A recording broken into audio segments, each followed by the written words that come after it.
essentially a fully automatic system.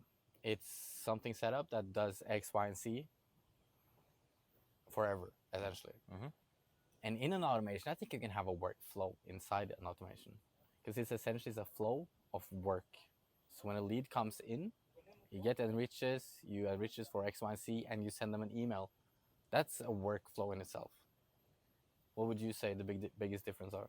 Well, I would say they can be synonyms, but I don't think they are to its full extent. I would say a workflow is one part that happens in a sales process, and automation can go on a longer gap between start to finish. And an automation can also have AI components within it itself to make it even more personalized as of recent AI updates. And a workflow is more of a send touch points and emails and all that sort of stuff. So I would rate a workflow as something standard and templatized, and an automation something a little bit more complex and AI integrated. This is a good question because a workflow Yeah, is, I would say, it's tied to almost like an action, like sending an email, enriching Yeah. pain points. So automation could be, you can have one automation stretching over 2 weeks, for example. Yeah. And in that, you can have many different workflows. Yeah. How many workflows is it normal to have, in, let's say, in a sales operation?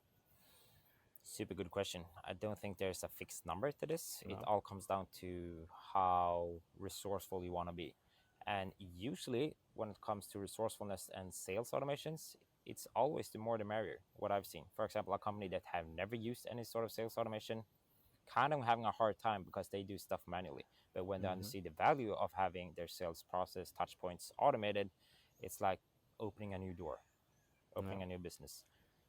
So if you were to go into a company today and they, let's say, they are saying they got 3 workflows, we say that is good or bad, or enough or not enough? It's not enough. Definitely need more. Like 3 workflow, that doesn't say really anything. We need to understand what does these workflow do. Like how do they help? In which part of the sales process? They might be super huge, but usually they're not. Yeah. It's like, yeah, when this happened, we send an email. That's it. Yeah. There needs to be more emails, more nurturing, and also the emails itself. Like, how do they look?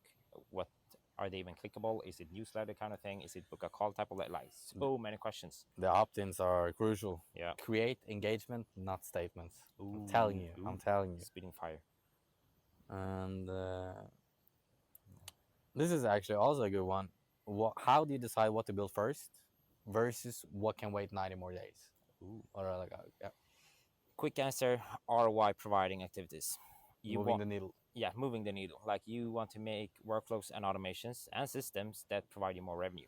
And as we talked about previously, like, it can be very many sort of things, but it kind of comes down to what does the company do, how do they work, who do they work with, and can we automate their client acquisition.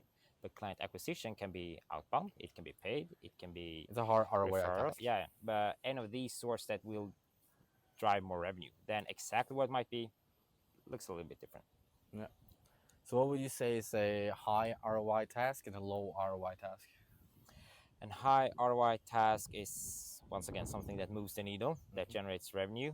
Low ROI task is filling out forms or doing something that could be automated or manual done or delegated to someone else. So let's say when sales closes a deal, Yeah, and it's deal 1, payment is collected. yeah, And then you have an onboarding flow for this client. Yeah. And then you onboard the CSM into what's been said, Yeah. yada, yada, yada. Would you say this is a hard ROI task? Because it's not generating any money.